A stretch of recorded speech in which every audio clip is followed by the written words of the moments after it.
Survival mode. We speak of it as though it were some crude or animalistic regression, like it's our nervous system flailing around in the dark, bumping into furniture and calling it a strategy. But that's not quite right, is it? If you reduce it to panic, you miss something far more precise and intelligent. Because survival mode isn't just fear, it's orientation. It's the psyche narrowing itself with real precision around a single stubborn question: how do I remain? And not in an abstract philosophical sense. It is much more immediate. The world has become intolerable, if you will. The structures that were supposed to protect us have failed, spectacularly sometimes, and the future gone, or at least postponed indefinitely. So consciousness does the only thing that it can do: it contracts. It says, not tomorrow, not next year, just this moment. How about let's aim for the next 5 minutes and see how ambitious we feel after? Now, people are quick to judge that state, especially those who have never had to encounter it or rely on it. They'll say it makes you rigid and hypervigilant and joyless. And yes, sometimes it does, but those judgments tend to come from a very comfortable distance. And they rarely ask the more inconvenient question: what would have happened if that thing had never happened? Or if that thing never shown up at all?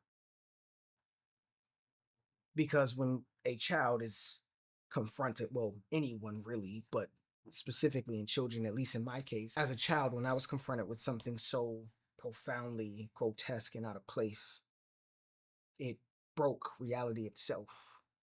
I didn't have the consciousness to consult a philosophy book or assemble a thoughtful ethical framework. There was no internal committee meeting. There was only my body and my mind improvising in real time.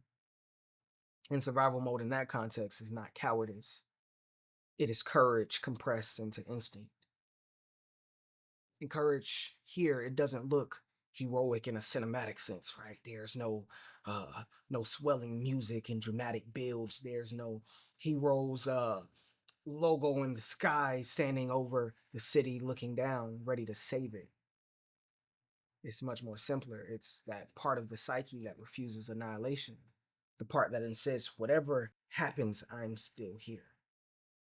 And that insistence, it takes many forms. It can look like vigilance and like withdrawal, like disassociation, so subtle that it passes for personality. It can look like compliance. But adaptation is not compliance or consent. Adaptation is intelligence under siege.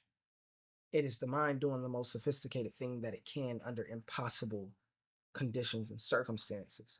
It's preserving the organism at any cost short of disappearance.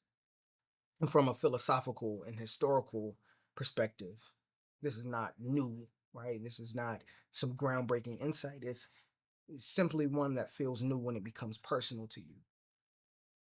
Friedrich Nietzsche once wrote, "He who has a why to live can bear almost any how."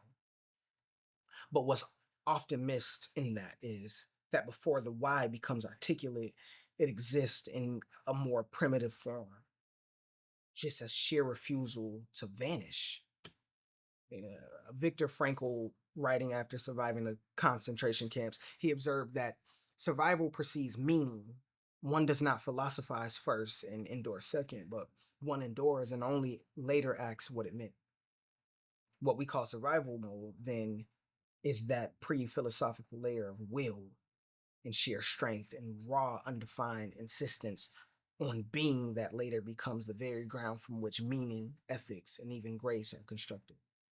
This is where things get uncomfortable. And you're probably sitting here thinking, well, it's already uncomfortable. But people, we want our lives to be neat and we prefer our stories to be clean. They want clear lines, a villain here, a victim there, uh, resolution neatly tied up like a gift no one remembers asking for. But reality does not cooperate.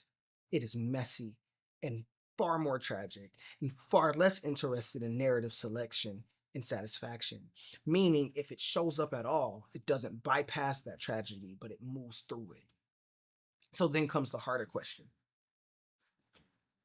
How could something so deeply wrong produce anything resembling growth?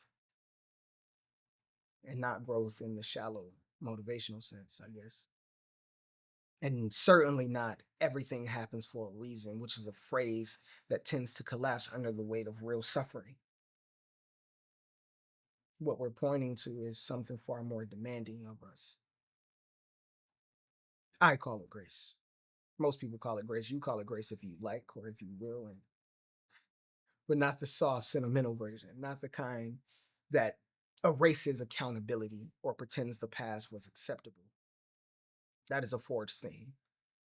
It is the capacity to look directly at what should have never happened and still refuse to let it define the entirety of your being.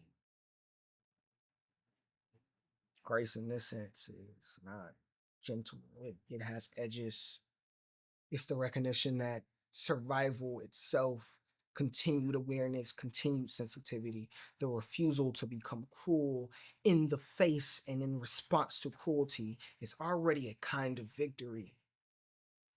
Not a triumphant one, a sober one, a calm one.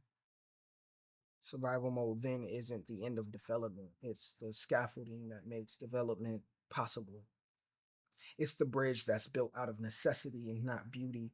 And once you've crossed it, you don't have to worship the bridge, but certainly don't have to look back and curse it either. And you shouldn't, because you understand what it carried. And here's where the conclusion sharpens. Survival is not the story, it is the condition that allows a story to exist at all. It is the quiet, unglamorous insistence that something in you refused to be reduced to what happened. That refusal is not the end, it is simply the beginning. Because once survival is no longer the only question, a more dangerous one emerges. Now that you do remain, what will you become?